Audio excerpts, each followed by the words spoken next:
कभी सोचा है तुम इतनी कोशिश क्यों कर रहे हो? स्ट्रांग बनने की, सक्सेसफुल बनने की, इंपॉर्टेंट बनने की। पर कभी ये पूछा है खुद से कि जो बनना चाहता है वो असल में कौन है? अद्वैत वेदांता यहीं से शुरू होता है। अद्वैत का मतलब होता है दो नहीं, एक। इस फिलॉसफी के अकॉर्डिंग तुम, मैं, ये दुनिया और जो कुछ भी हो रहा है सब अलग अलग नहीं है, सिर्फ एक ही चीज है, कॉन्शियसनेस। तुम जो अपने आप को बॉडी समझते हो वो गलत नहीं है, पर अधूरा है। तुम कहते हो मैं ये सोच रहा हूं, मैं दुखी हूं, मैं खुश हूं। पर अद्वैत एक सिंपल सा सवाल पूछता है, जो थॉट्स को देख रहा है वो थॉट कैसे हो सकता है? तुम गुस्सा महसूस करते हो पर तुम गुस्सा नहीं हो, तुम दुख महसूस करते हो पर तुम दुख नहीं हो, तुम तो वो हो जो इन सब को देख रहा है। अद्वैत एक एग्जाम्पल देता है समुंदर और लहरों का।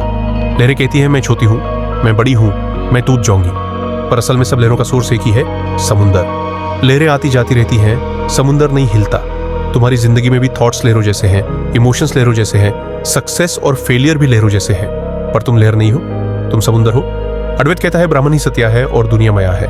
माया का मतलब झूठ नहीं होता, माया का मतलब होता है जो दिख रहा है पर परमानेंट नहीं है। जैसे सपना, सपने में सब रियल लगता है पर उतने ही पता चलता है वो सिर्फ एक्सपीरियंस था। लाइफ भी कुछ ऐसी ही है, एक्सपीरियंस रियल है पर तुम जो समझ रहे हो वो फाइनल ट्रूथ नहीं है। ईगो यही प्रॉब्लम क्रिएट करता है। ईगो बोलता है मैं अलग हूं, मैं बेटर हूं, मैं कम हूं। अद्वैत बोलता है यही सबसे बड़ा झूठ है। जब तक तुम अपने आप को एक छोटा सा इंडिविजुअल समझते रहोगे तब तक डर रहेगा, कंपैरिजन रहेगा, इनसिक्योरिटी रहेगी।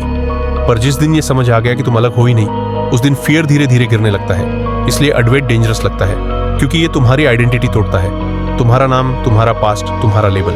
अद्वैत कहता है ये सब रोल्स हैं, तुम नहीं। ये कोई भगाने वाली फिलॉसफी नहीं है। अद्वैत ये नहीं कहता जॉब छोड़ दो, दुनिया फेक है। अद्वैत कहता है दुनिया में रहो पर उससे चिपको मत। काम करो, प्यार करो, दुख आए तो रो लो, पर अंदर से जान लो कि तुम उन सब से परे हो। मोक्षा का मतलब ये नहीं कि तुम कहीं और चले जाओगे। मोक्षा का मतलब है यहीं होते हुए फ्री हो जाना। सेम लाइफ, सेम दुनिया, पर एक अलग नजर। अद्वैत का मैसेज सिंपल है, तुम कुछ बनने के लिए पैदा नहीं हुए, तुम पहले से ही पूरे हो, बस अपनी पहचान भूल गए हो। और शायद सबसे बड़ा सवाल ये नहीं है कि तुम कौन हो, सवाल ये है जो अभी ये सुन रहा है वो कौन है।